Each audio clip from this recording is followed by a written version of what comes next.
sampai ke ini ya, perilaku produksi ya. Bagaimana jika eh, nilai-nilai Islam, nilai-nilai syariah itu kemudian dijadikan pedoman bagi apa? Ini minta maaf kalau saya tampilkan slide-nya. Sebenarnya seperti yang kemarin saya jelaskan, tapi ini punten kalau teman-teman yang agak kurang familiar dengan kurva-kurva ya. Tapi mudah-mudahan nggak usah difahami detailnya, tapi difahami saja substansinya. Ya.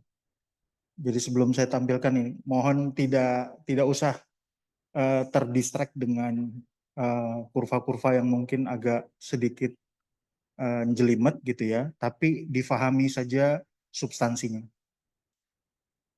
Mudah-mudahan bisa bisa terlihat.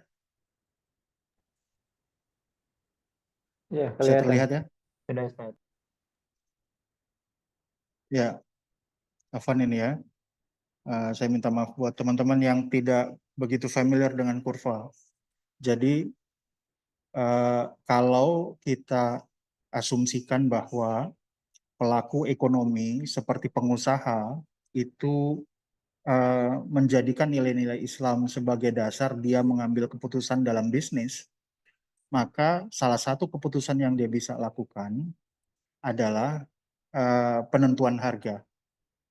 Seperti yang pernah Anda sampaikan, Bapak Ibu sekalian, kalau dikonsumsi dia mengacu pada pendapatannya. Berapa pendapatan yang dia bisa belikan barang dan berapa pendapatan yang dia gunakan untuk amal soleh. Patokannya adalah setiap manusia akan mengacu pada prinsip khairun nas anfa'uhum linnas, menjadi manusia yang terbaik di antara manusia yang lain. Atau ukuran kebaikan di sini adalah seberapa banyak kemanfaatan yang dia bisa berikan buat manusia lain. Maka kalau dikonsumsi, berapa kemampuan konsumsinya yang kemudian dia bisa sisihkan untuk membantu orang lain. Berapa banyak. Maka patokannya adalah saya patok saja kebutuhan saya, maka selebihnya kalau ada tambahan terus-terus bertambah, maka yang akan kemudian serta-merta bertambah adalah belanja amal soleh saya. Nah, bagaimana kalau Anda sebagai pengusaha? Di pengusaha, salah satu kewenangannya adalah menentukan harga, ya, menentukan harga. Karena kita asumsikan pasar tidak kompetitif murni. Karena memang yang namanya kompetitif murni itu kan kita nggak bisa menentukan harga ya. Kita ikut harga saja. Tapi di dunia ini nggak ada yang namanya pasar kompetitif perfect, ya, perfect competition itu nggak ada. Yang ada adalah bahwa dia semi apa monopoli. Ambil contoh, ini kalau kita di kafe ya, atau Bapak Ibu yang biasa suka ngopi, kopi antara kopi kenangan, fore gitu ya, tuku, itu kan masing-masing dia bisa menentukan harganya sendiri-sendiri, atau point coffee gitu ya, atau apalagi gitu, Starbucks gitu ya. Dia menentukan harganya sendiri karena dia tahu barangnya tidak pernah sama dengan apa kopi yang lain. Setiap kafe punya racikannya sendiri-sendiri, sehingga tidak ada apa barang yang betul-betul sama. Ya, yang betul-betul sama itu tidak ada yang dijual oleh seorang penjual, kecuali misalkan memang dia menguasai pasar dan barang yang sama dia branding berbeda gitu ya. Ya, dia branding berbeda. Tapi tetap saja masing-masing orang itu bisa menentukan harga. Nah, dalam konteks apa pasar tidak sempurna ini, ketika dia bisa menentukan harga, maka teorinya adalah saya akan menentukan harga pada tingkat di mana profit saya maksimal. Ya, Bapak Ibu, difahami substansinya. Bahwa teori mengatakan bahwa setiap pengusaha itu menentukan harga adalah harga pada tingkat profit yang maksimal. Kan dalam teori modern atau teori konvensional, acuannya adalah apa Bapak Ibu? Acuannya adalah berapa banyak profit yang saya bisa dapatkan. Itu yang memuaskan saya ya. Setinggi mungkin profit yang saya bisa dapatkan, maka setinggi itu pula kepuasan saya. Nah, hanya saja seperti tadi yang saya katakan dalam Islam, ketika nilai syariah itu menjadi pedoman, maka tentu saja berapa tingkat harga yang saya kenakan itu akan mengacu juga pada khairun nas anfa'uhum linnas. berapa banyak tingkat harga yang saya tentukan itu bisa kemudian diakses oleh banyak orang. Karena seperti yang kemarin saya sampaikan, bahwa kita menjadi pengusaha itu selain memenuhi kebutuhan kita, kita memenuhi kebutuhan orang lain. Dan dalam konteks keimanan, dalam konteks keumatan, yang kita kejar juga adalah menjaga agar umat terpenuhi kebutuhannya dan secara jamaah, ya, secara kolektif, secara altruistik, umat itu dijaga kemandiriannya.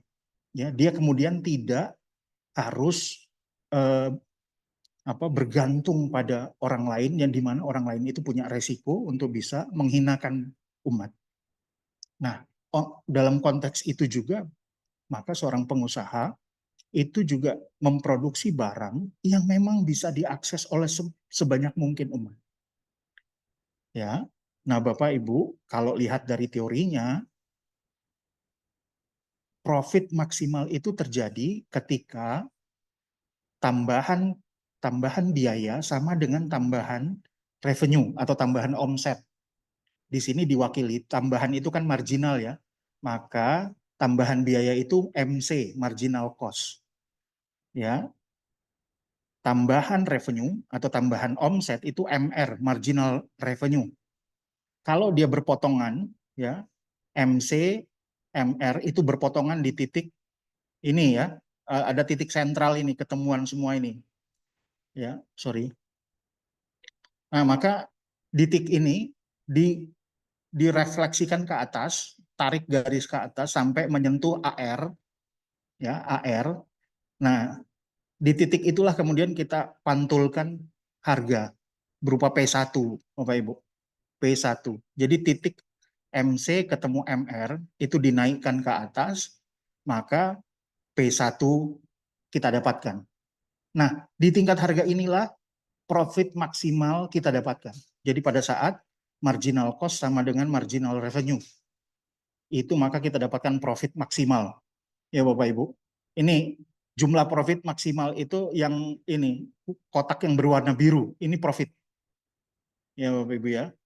Nah, kalau di gambar ini kelihatan bahwa di titik pertemuan itu juga dia bersentuhan dengan ATC, average total cost, average total cost. Maka titik ketemu dengan average total cost itu kita tarik ya di sekitar ada P4 ini, maka kotak yang bawahnya itu adalah biayanya ya Bapak Ibu ya.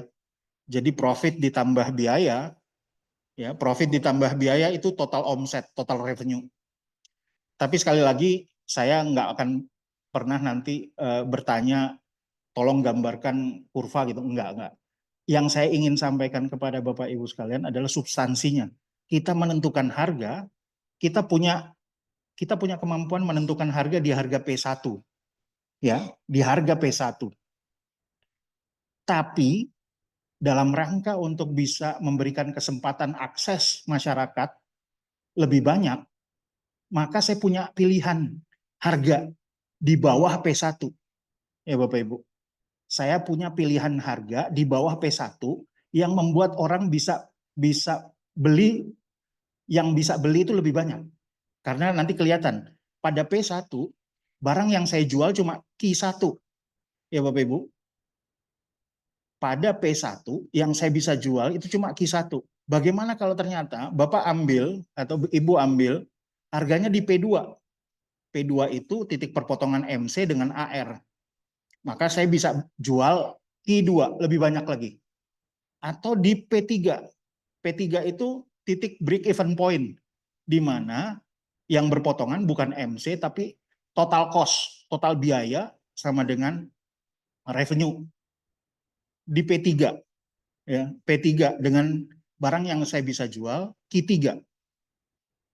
Bisa difahami ya Bapak Ibu. Semakin turun harga yang kita bisa berikan, maka semakin banyak barang yang bisa kita jual.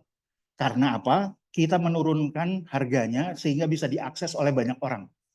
Atau dalam kondisi paceklik Bapak Ibu, dalam jangka pendek, karena semua orang sedang susah, maka Bapak Ibu juga sebenarnya bisa aja mengambil harga lebih rendah lagi, yaitu di P4. P4 itu adalah harga yang sama dengan average variable cost. Jadi biaya itu kan ada dua ya Bapak Ibu. Biaya itu ada biaya tetap sama biaya variabel. Biaya tetap itu seperti mesin, pabrik, tanah, kan itu sudah dibeli gitu ya. Jadi kalau dalam kondisi paceklik, yang Bapak care mungkin cuma variabelnya aja. Gaji operasional misalkan ya, pegawai, itu variable cost. Jadi dalam jangka pendek kita bisa ambil harga P4 sepanjang banyak orang masih bisa akses untuk mendapatkan kebutuhan dari barang yang kita produksi. Tapi pada jangka waktu setelahnya, setelah jangka pendek, maka kita kembali lagi ke atas. Ya. Tapi ini dalam rangka apa Bapak Ibu? Dalam rangka sekedar kita tahu kapasitas kita dalam perusahaan. Jadi kalau kita ambil sampai pada average variable cost, itu sebenarnya perusahaan masih bisa jalan, ya, dalam jangka pendek masih bisa jalan karena kita masih bisa nutupin biaya-biaya operasional. Nah, tapi kalau Bapak Ibu sudah agak membaik ya, masyarakat agak membaik, kita bisa tingkatkan sampai ke break even point, di mana Bapak Ibu nggak bisa ekspansi, tapi perusahaan bisa secara sehat masih bisa jalan. Apalagi kalau lebih baik lagi di P2. Jadi di sini saya cuma ingin menunjukkan bahwa ada kemampuan atau wewenang seorang pengusaha ketika dia care dengan akses dari umat terhadap barangnya, ya. Jadi dia bisa mengambil amal soleh dari berapa banyak barang yang saya produksi dan kemudian memberikan manfaat buat banyak orang. Bukan sekedar mencari profit. Jadi misalkan yang tadi yang saya katakan misalkan seperti ini ya Bapak Ibu ya. Ini ATC di tingkat break even point atau di tingkat sekedar beroperasi saja. Sekali lagi, saya tidak akan pernah tanya nanti di ujian kurva-kurva ini, tapi sekali lagi substansinya mudah-mudahan Bapak Ibu pahami betul-betul. Nah, bagaimana dengan apa yang ada di Bapak Ibu yang ada di tingkat makronya? Ya, sebentar saya. Oh, ada yang mau bertanya? Silakan. Izin Ustadz. Ya. Assalamualaikum. Ya, Waalaikumsalam. menarik tadi dalam proses menentukan harga. Cuma di pasar ada istilah gini Ustadz, barang barang murah itu berarti murahan nih, KW ini jangan-jangan. Saya pernah punya pengalaman ketika menjual kaos ya, kaos Dagadu saat itu gitu. Saya jual dengan harga murah, maksudnya biar lebih banyak yang tadi P-nya bisa P2 lah ya. Tapi ternyata orang animonya justru melihatnya, oh ini barang palsu nih karena murah gitu. Setelah kami naikkan harganya yang agak high justru malah laris Ustadz. Artinya orang percaya bahwa itu adalah barang asli dan lain sebagainya. Ini di pasar begitu Ustadz. Gimana? Ya, itu pasarnya tentu sudah sophisticated ya, Haris ya. Dan semuanya berjalan sesuai dengan hukum pasar. Yang saya sampaikan tadi ini lebih pada teorinya gitu ya. Jadi nanti kalau sudah lebih detail terhadap jenis barang tertentu, tentu saja behaviornya berbeda. Tentu yang tadi Haris sampaikan mungkin juga kasus ini ya, sekolah ya. Ada keluarga-keluarga yang ketika SPP-nya rendah, wah malah nggak percaya dia. Ya, jadi malah dia cari sekolah yang di atas 30 juta gitu ya. Dan itu yang membuat dia nyaman gitu dan percaya diri bahwa anaknya dididik dengan baik gitu ya. Ya itu sudah sampai pada sofistikasi atau jenis produknya gitu ya. Itu tentu saja berbeda. Ya, saya misalkan memondokkan anak di Gontor waktu itu ya, tahun 2014. Bayarannya cuma 300.000 per bulan. 300.000 per bulan ditambah 300 lagi untuk makan 3 kali dalam satu hari. Jadi 600. Itu banyak orang tua yang nggak percaya gitu ya. Dan waktu itu sempat malah ngomong sama kiainya, Kiai kalau ada apa-apa, kalau boleh kita bentuk wali santri, Nanti kalau ada apa-apa wali santri bisa ini bantu-bantu kalau memang ada biaya yang dibutuhkan. Jawab kiainya malah gini, Haris. Sistem kami sudah seperti ini. Kalau Bapak Ibu tidak nyaman, silahkan cari pondok yang lain gitu ya. Dan di kami tidak ada yang namanya wali santri, karena kalau Bapak Ibu sudah mempercayakan kepada kami pondok, ya sikoh saja, diikhlaskan saja. Jadi sekali lagi kalau tidak nyaman, silahkan cari pondok yang lain, mungkin lebih nyaman buat Bapak Ibu. Seperti itu. Ini kita punya filosofi berbeda-beda ya. Jadi sekali lagi mudah-mudahan yang tadi saya sampaikan itu secara general, Haris. Jadi tidak pada jenis produk tertentu. Jenis produk tertentu itu tentu akan berlaku ketika pasar sudah begitu kompleks, ya. Konsumennya sudah juga begitu kompleks, sehingga agak berbeda, Haris. Seperti itu, Haris. Afwan ya. Siap, Ustaz. Jazakallah. Baik. Nah, saya lanjutkan pada tingkat makro seperti apa? Bu Khairina silahkan. Khairina silahkan.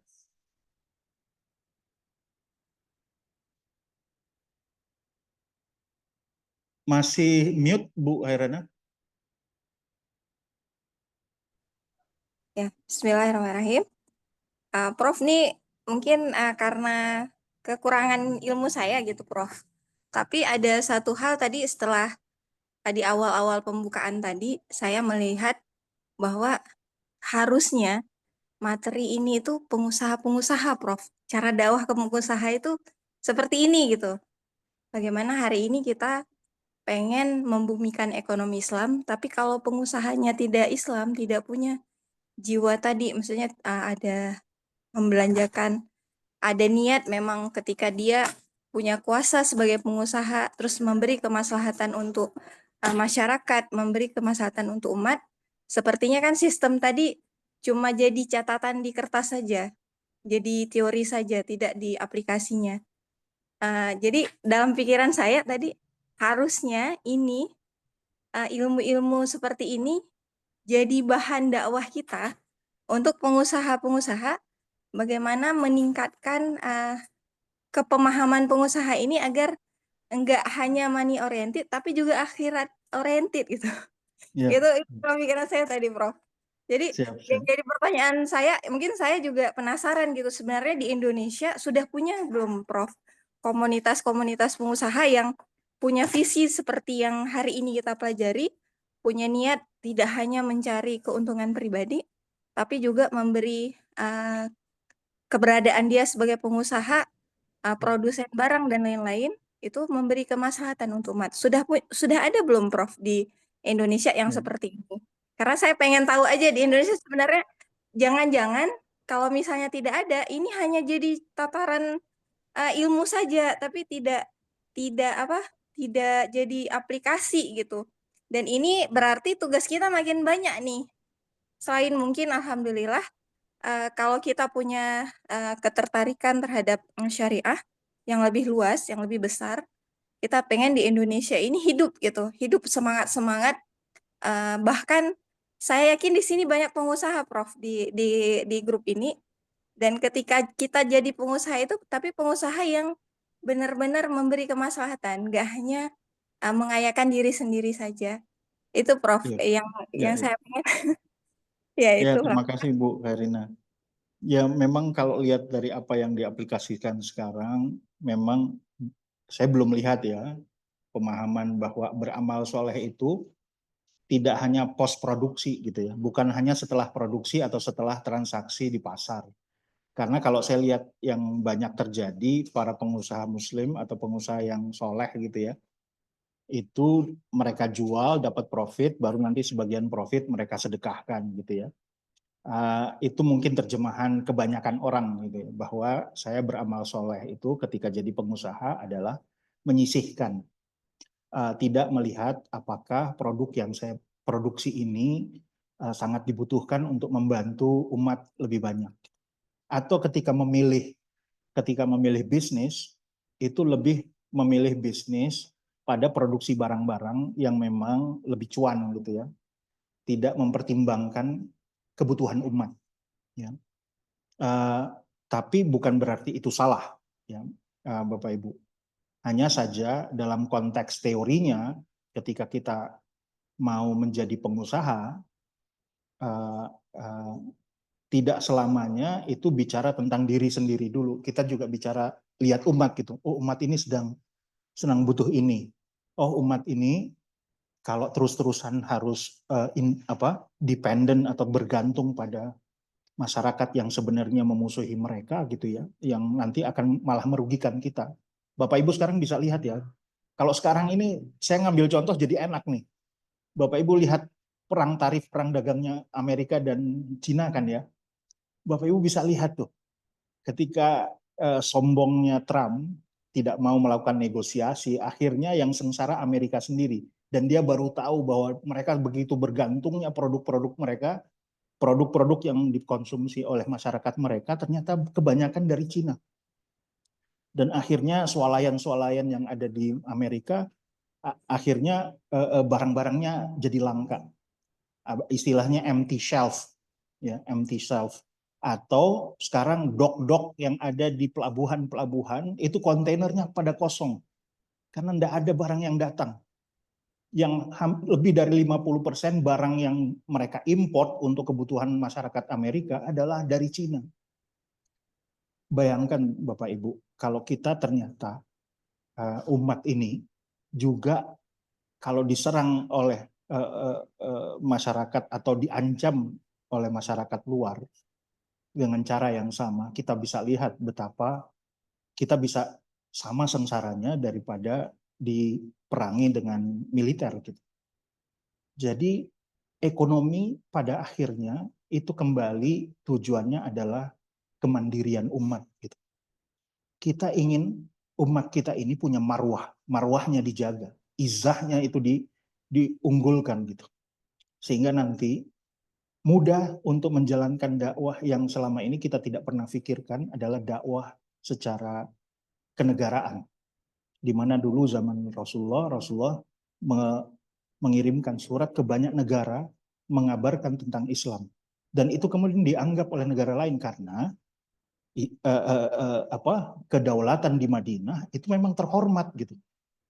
Tidak punya hutang, bisa mensejahterakan umatnya gitu ya. Tidak terlunta-lunta, menjadi satu masyarakat di padang pasir yang tidak pernah dikenal oleh orang dan akhirnya membawa peradaban baru gitu. Nah, kita ingin seperti itu. Cuma menuntaskan jawaban kepada Bu Khairina tadi, PR yang sangat kuat dari apa yang saya sampaikan tadi, juga termasuk perilaku konsumsi kemarin, adalah pendidikan akhlak, pendidikan akidah. Kalau Bapak Ibu sudah sangat percaya bahwa Allah itu menjaga, bahwa Tuhan itu pasti akan memberikan rezeki kepada kita, bahwa Tuhan akan menunaikan janjinya. Apabila ada orang yang menyedekahkan hartanya sebagian, maka Allah akan jaga dirinya, dijauhkan dari musibah, digugurkan dosanya, dilancarkan rezekinya. Kalau itu semua masuk betul-betul menjiwai, membuat kita menjadi tersibgoh gitu ya. Para pengusaha menjadi tersibgoh dengan Islam. Kalau bahasa kerennya sekarang sibgoh itu ini transformasi dirinya menjadi Islamic man ya, secara world view, secara sudut pandang, cara pandang, cara mencerna atau berpendapat atau bersikap, maka mudah Bu Khairina untuk sampai pada taraf pengusaha yang kita maksudkan tadi. Ya setidaknya kita kemudian bisa menakar ya, mengukur apakah saat ini sudah tepat atau masih ada PR dalam dakwah ini gitu. Ya ini kan ini tugas bersama ya teman-teman ya, bahwa kita masih punya PR untuk membuat akhlak itu sampai menghujam betul. Kami pernah berdiskusi gitu ya dengan KPMI. ya, dengan KPMI, kelompok pengusaha Muslim Indonesia, yang apa yang saya tadi ceritakan belum menjadi cara pandang mereka, gitu ya. Masih ya kalau siap pengusaha nanti beramal solehnya adalah menyisihkan keuntungan, ya bayar zakat dan kemudian memaksimalkan sedekah, infak, gitu ya, atau wakaf, seperti itu. Tapi yang saya sampaikan ini adalah bagaimana kita memulai apapun itu sudah dari sudut pandang Islam secara kafah, gitu ya. Bahwa kita memulai usaha itu juga motivasinya juga sudah syariat, gitu. Bukan cuma di akhir, Pak, ya, bukan cuma post production, tapi sejak awal pertimbangan syariah itu sudah menjadi pertimbangan kita. Saya terus belajar ya berkaitan dengan ini ya, bagaimana beli mobil, beli motor itu juga ada pertimbangan syariah. Makanya dulu mobil yang saya punya pertama kali itu Grand Max, gitu ya. Karena saya ingin bisa ngangkut lebih banyak, bisa minjemin ke orang kalau dia butuh buat nikahan, buat pengajian, gitu ya. Bahkan saya punya mobil itu sampai 11 tahun ya, Pak. Dan saya sangat ini sekali, puas. Bukan karena nggak bisa beli yang lebih lebih baik, gitu ya, tapi pertimbangan syariat membeli barang itu juga sejak awal sudah menjadi penentu, gitu.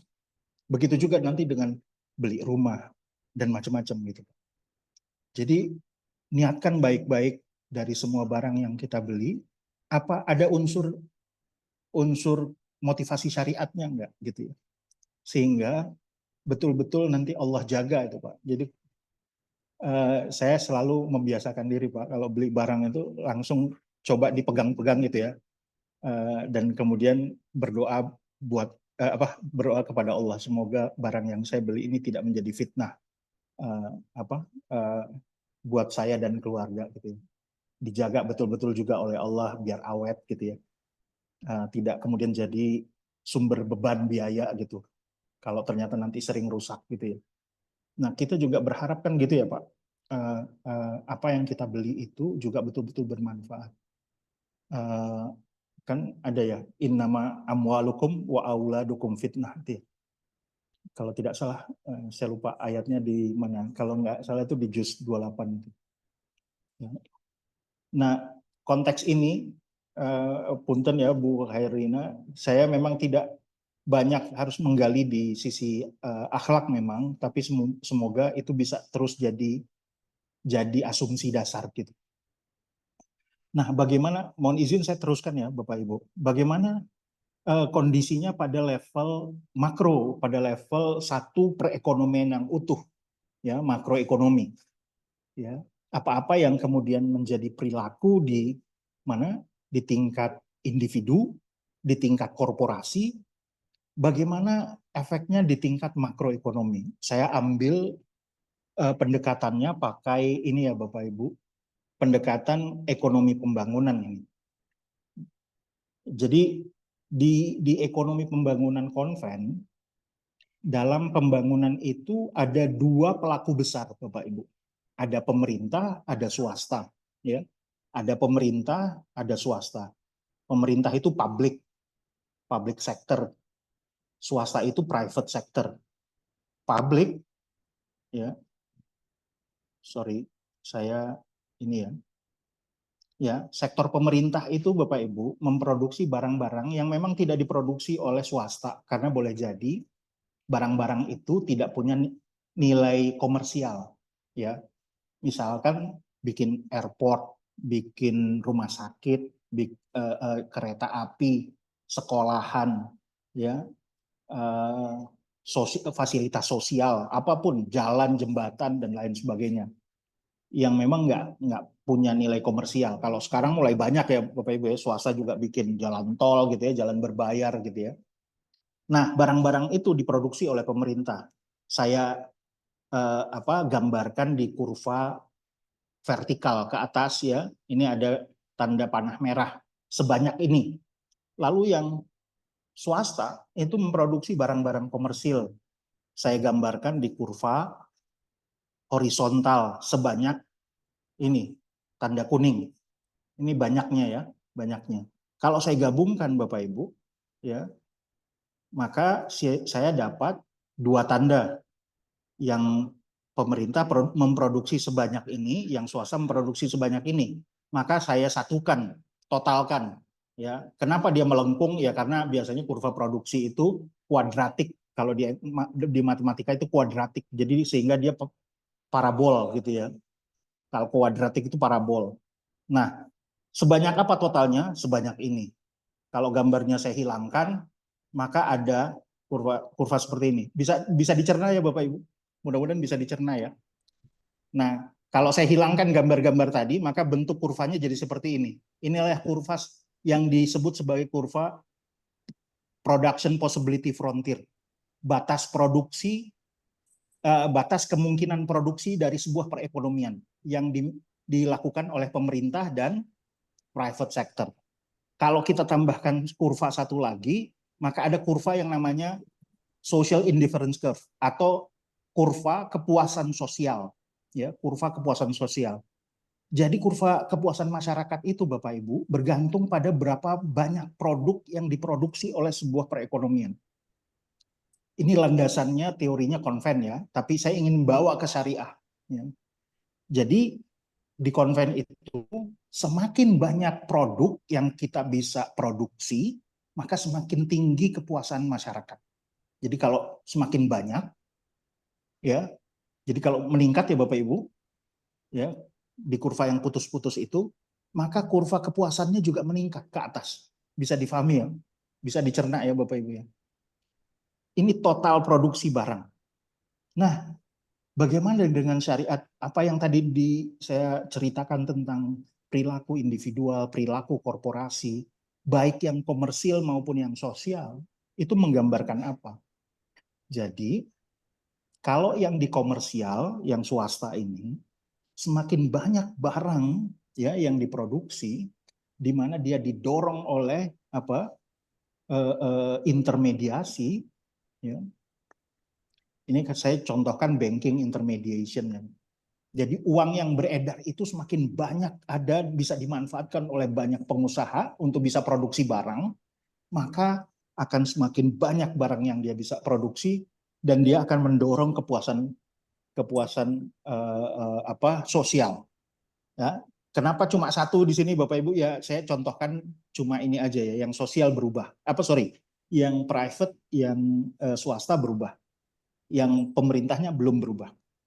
Tapi bagaimana kalau masyarakat kita semakin soleh dan kemudian banyak menyisihkan uang dan hartanya untuk membantu masyarakat lain yang tadinya harus pemerintah yang bikin rumah sakit, bikin jalan, bikin masjid, bikin sekolah. Bagaimana kalau ternyata ada inisiasi, ada inisiatif, ada motivasi dari masyarakat itu sendiri menggunakan infak, sedekah, wakaf, dan lain-lain. Maka sektor pemerintah juga akan bertambah. Gitu. Ini saya contohkan wakaf ya, karena wakaf itu kan luar biasa sebenarnya ya. Karena dia sebenarnya adalah investasi sosial yang bisa muncul tanpa ada motivasi profit. Ya. Jadi bayangkan Bapak Ibu, saya mengajak buat Bapak Ibu di sini lengkapi amal soleh kita dengan wakaf. Ya. Lengkapi amal soleh kita dengan wakaf sehingga semua instrumen amal soleh yang disediakan oleh Allah dan Nabi-Nya itu kita pakai semuanya, ya rakus-rakuslah sama amal soleh. Ya. Jadi kalau kita bayangkan Bapak Ibu, ternyata hidup masyarakat yang kemudian bisa melengkapi, ya melengkapi ekonomi, maka besarlah aset-aset yang bisa membantu masyarakat. Pada sisi lain, dengan kata lain, kita bisa menekan biaya sosial masyarakat. Biaya yang ditanggung oleh masyarakat menjadi lebih sedikit untuk bisa mengakses fasilitas-fasilitas sosial. Ya. Jadi bayangkan, apa yang kita lakukan seringkali ketika kita melakukan ini ya Bapak Ibu, melakukan ekonomi, itu sudut pandangnya sudut pandang individual, tanpa ada sudut pandang sosial. Bahwa kalau kita berkolaborasi, maka produk yang kita hasilkan secara bersama-sama, total produk yang kita bisa hasilkan dalam satu perekonomian besar, itu akan jauh lebih besar daripada kalau kita produksi barang dan jasa itu hanya individualistik saja, ya. Tapi jarang itu dilakukan, ya. Karena apa? Ilmu yang diajarkan kepada kita itu lebih pada ilmu yang memang sifatnya based on individual, ya. Kita tidak diajarkan teori-teori kolaborasi, ya, teori-teori kolaborasi.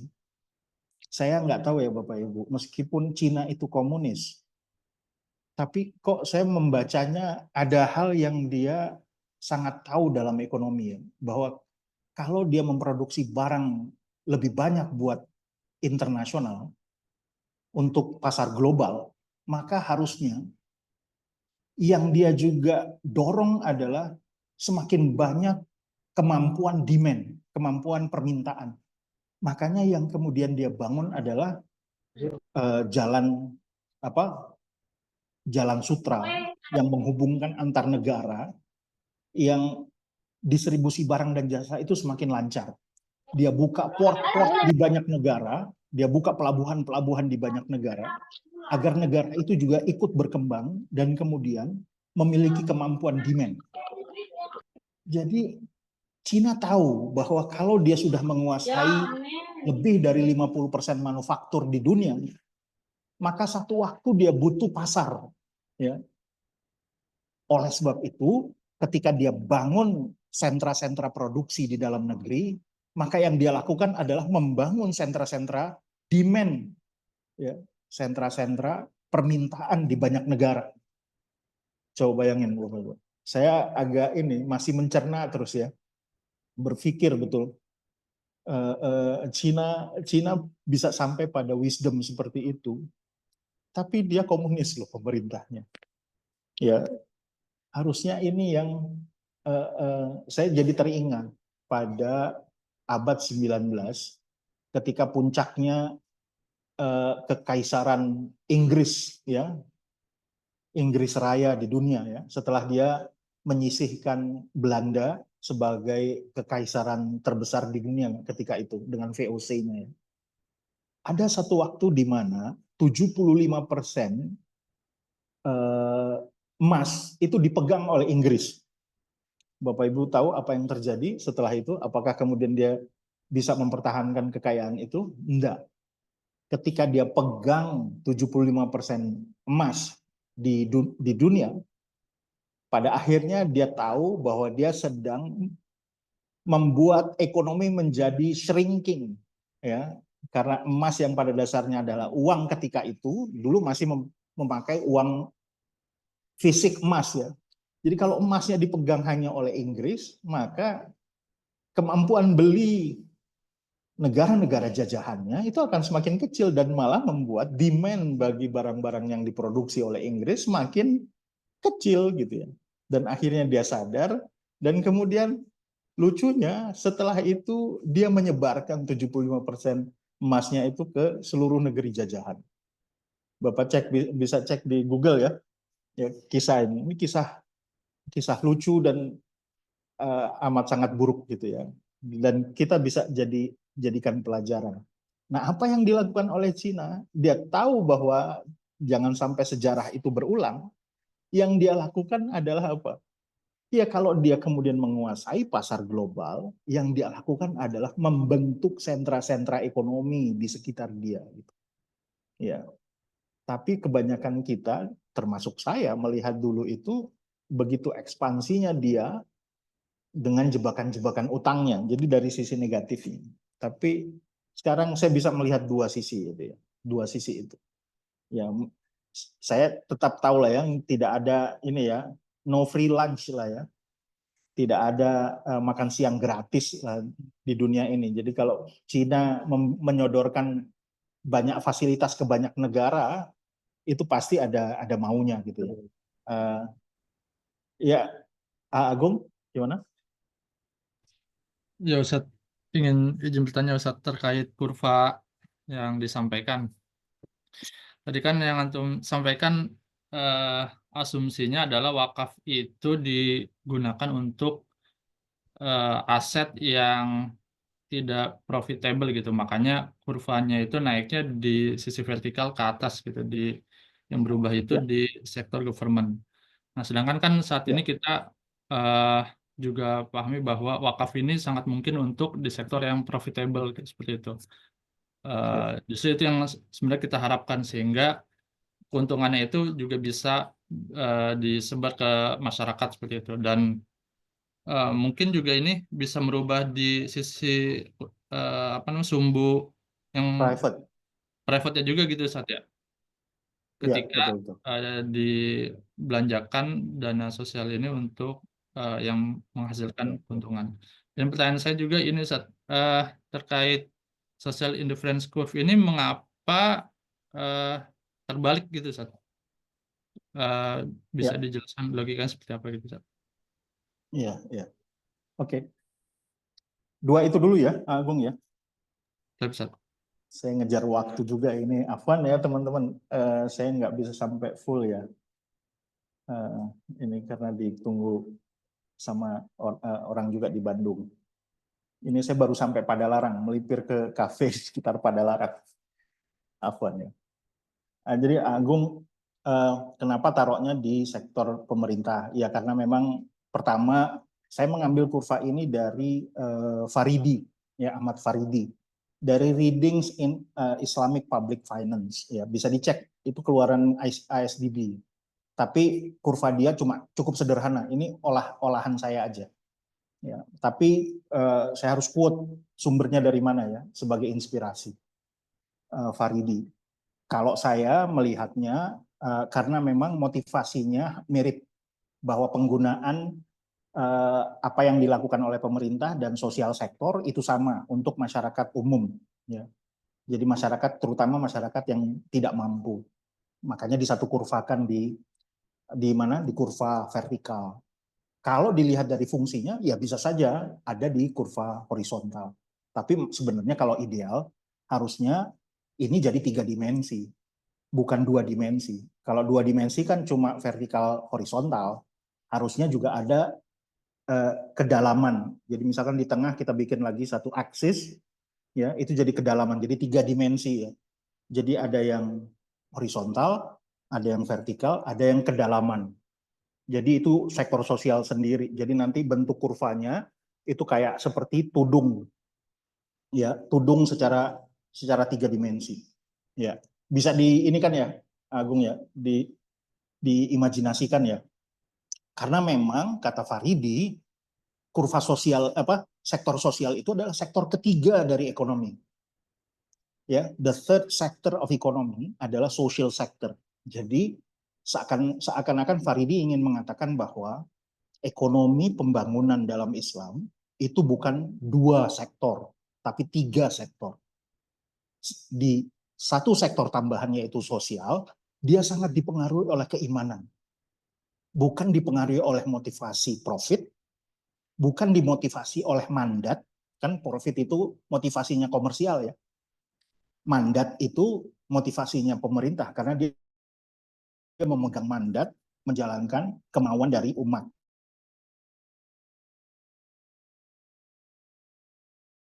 Gitu. Ya, itu mandat. Tapi ya makanya teorinya kan kalau keimanan meningkat, maka barang yang alokasi pada sektor sosial akan meningkat, mobilisasi sektor sosial. Makanya agak unik di ekonomi syariah itu.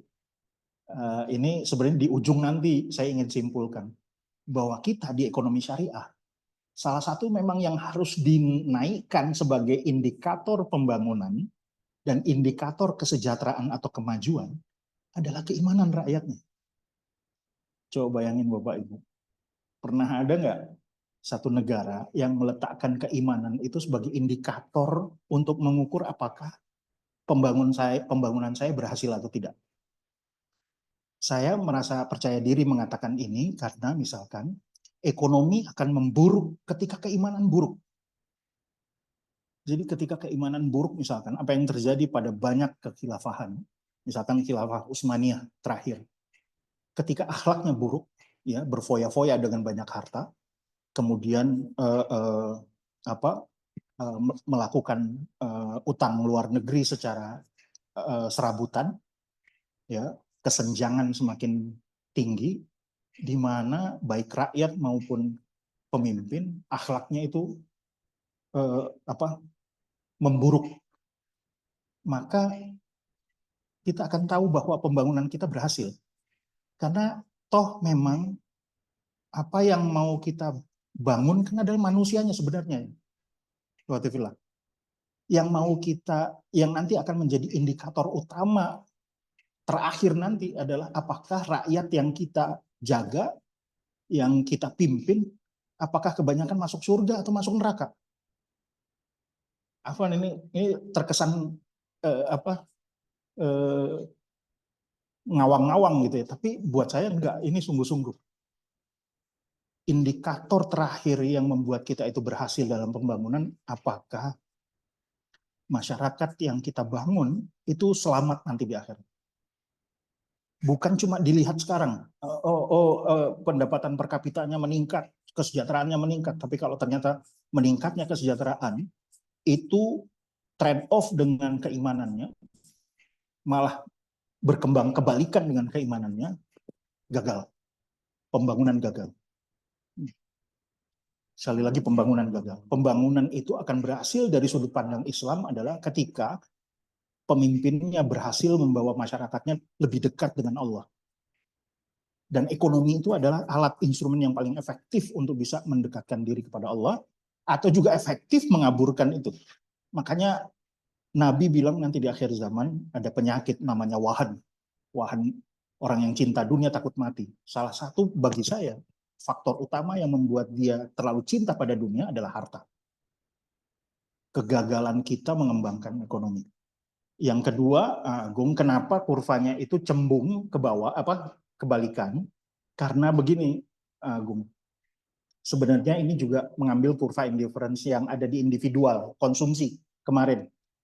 Kan barang sebenarnya kalau di teorinya konven, barang X, barang Y. Paham, Agung?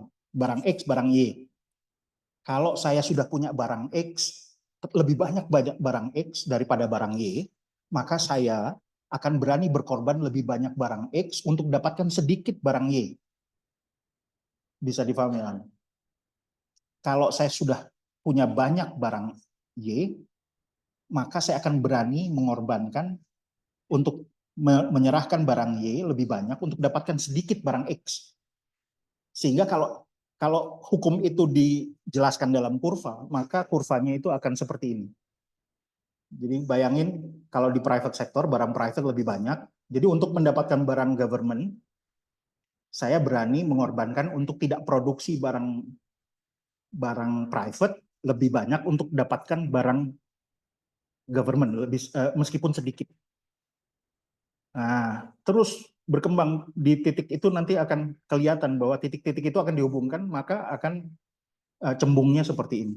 Begitu. Itu dulu namanya utility function.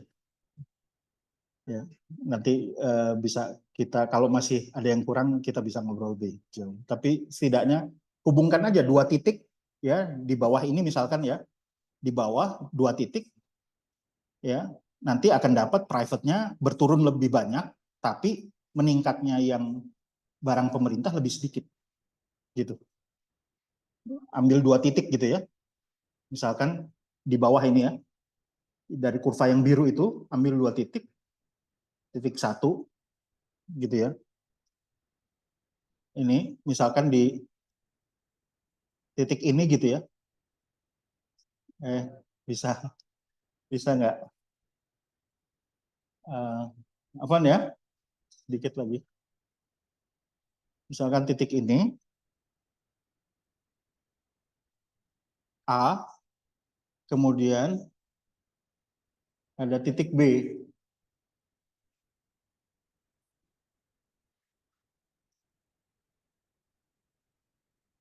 Ini B di sini. Nah, maka nanti kita akan dapatkan misalkan begini. Ini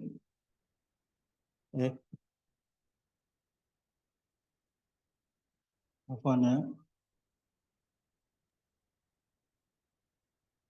Bisa dipahami.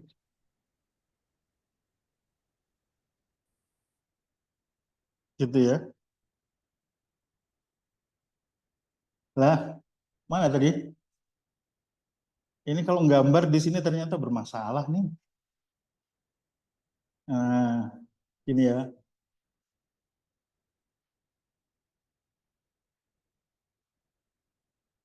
Nah, gitu Agung.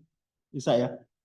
Nanti kalau kita hubungkan yang A kemari ke kurva vertikal, itu nanti kita dapatkan lebih sedikit ya dibanding dengan yang jarak antara A B kalau kita refleksikan ke private sector.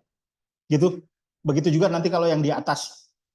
Ya, di atas kalau kita sudah punya barang pemerintah lebih banyak, maka kita berani berkorban lebih banyak untuk dapatin sedikit barang private. Gitu penjelasannya. Kenapa dia kurvanya jadi seperti itu. Pak Heri, silakan.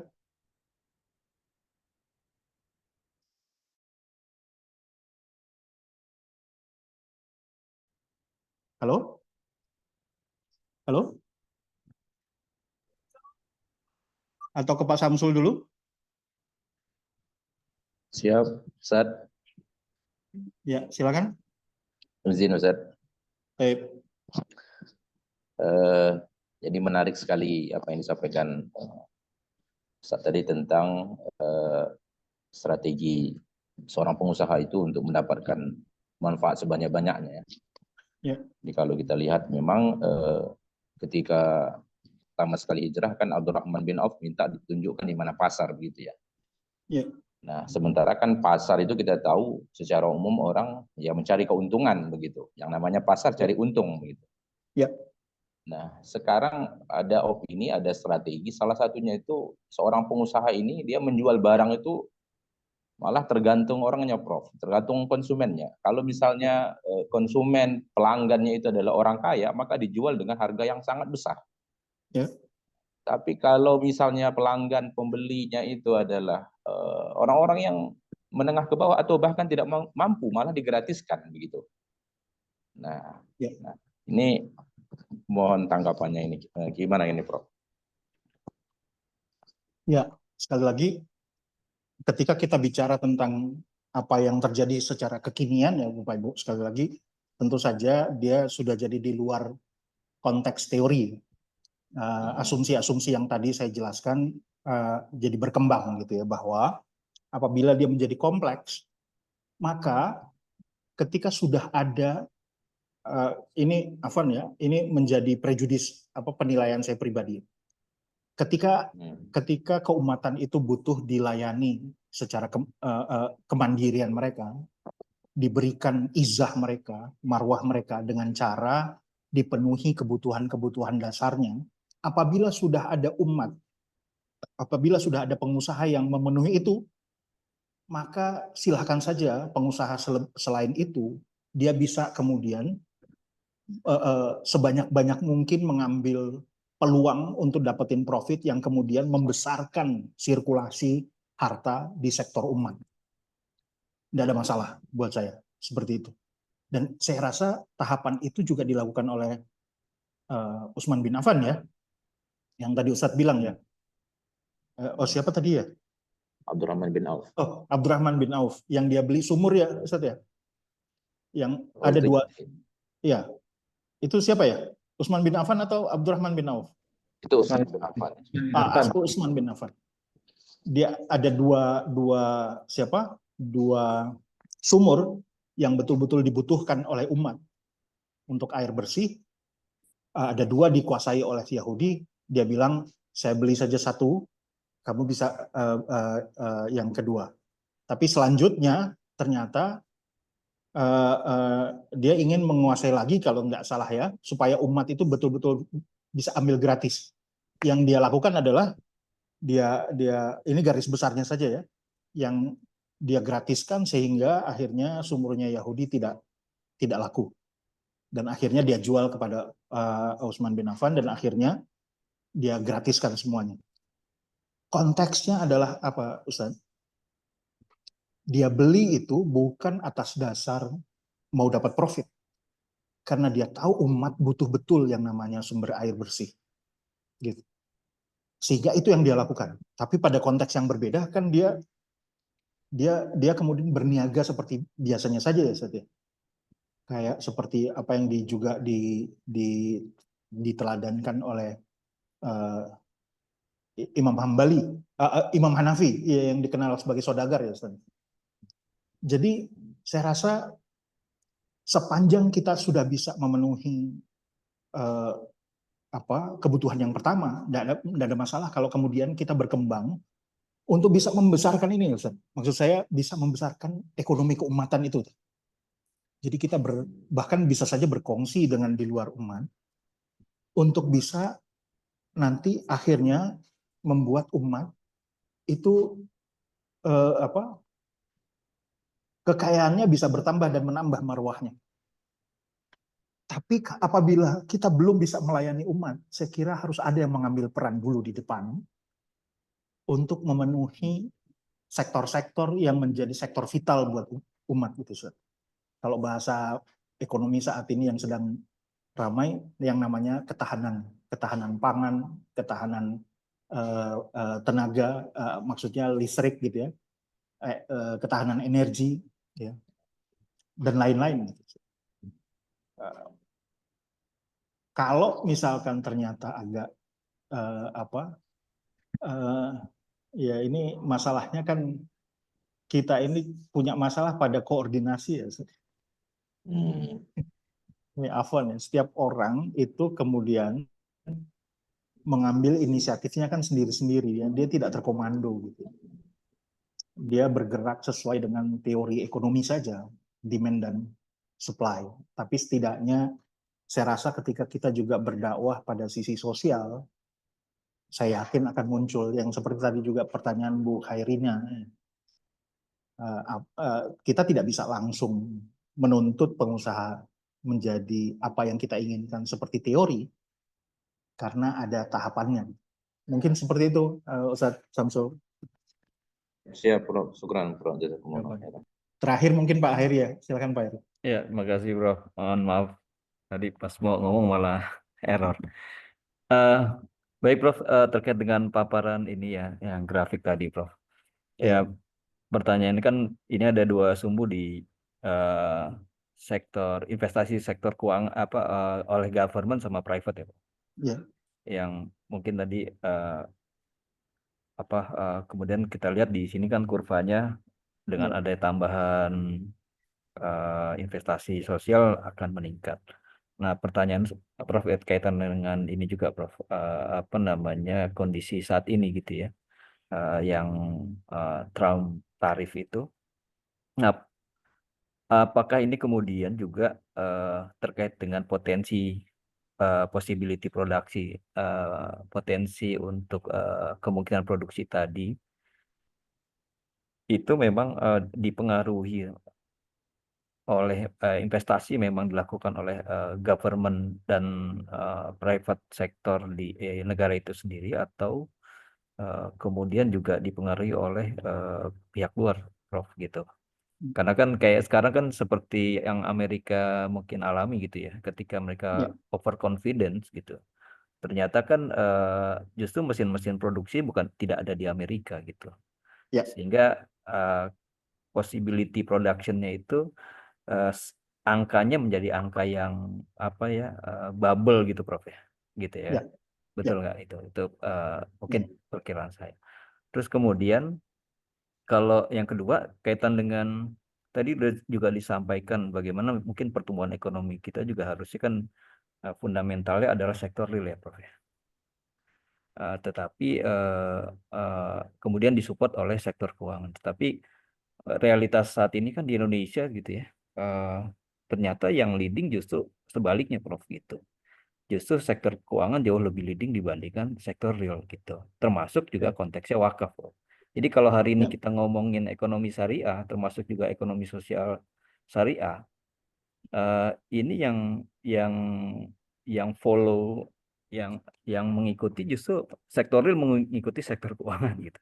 Jadi inovasi di wakaf, misalnya kita bicara wakaf based investmentnya, justru lebih banyak inovasi investasi wakaf itu justru di sektor keuangan dengan CWLS, ya, cash wakaf link Ya. sukuk, Ya, ya. bahkan mungkin baik itu Baik. sukuk pemerintah ataupun swasta gitu ya. Baik, baik. Juga termasuk inovasi ya ini kami jalankan juga, Prof. CWLS, kemudian CWLD, cash wakaf link deposit dan seterusnya. Ya. Nah, ini kan makin memperkuat nih, Prof. Nah, kira-kira ada upaya, kenapa sih bisa begini nih, Prof? Terus kemudian apakah ini satu Ya, ya. indikator yang bagus gitu ya?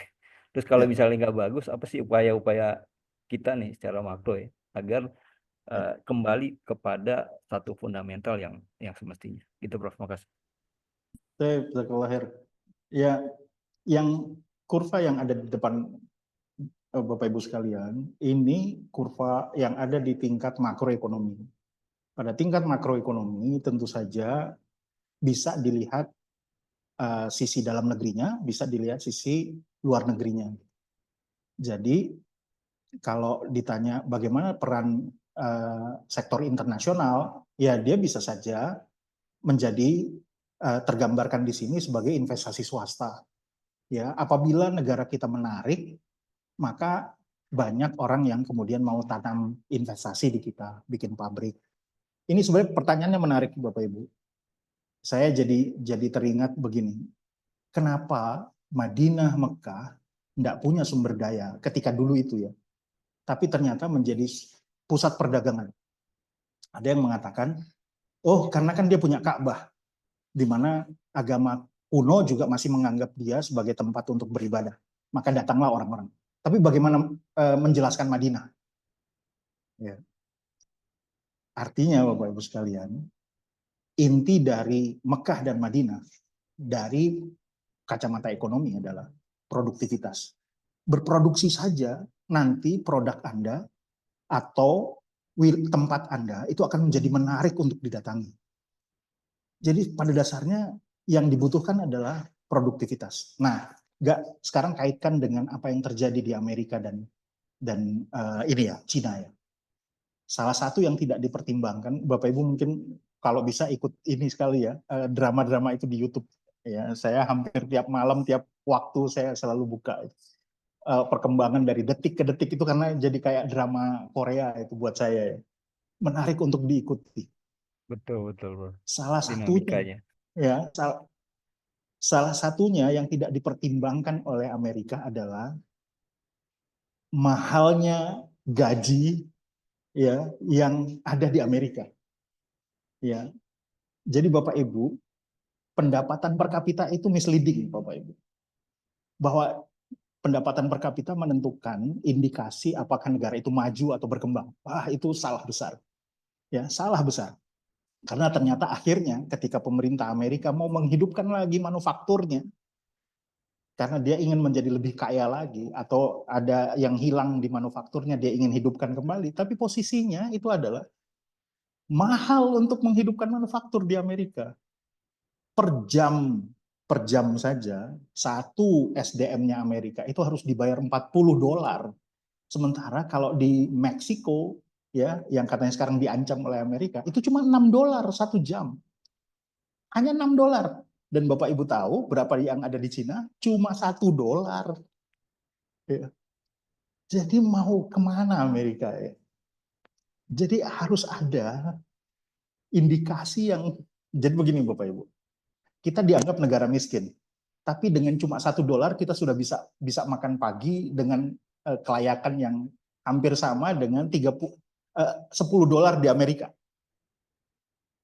Terus kita dikatakan miskin, padahal uang yang kita pakai, kita bisa dapatkan barang semutu dengan apa yang dikonsumsi oleh Amerika.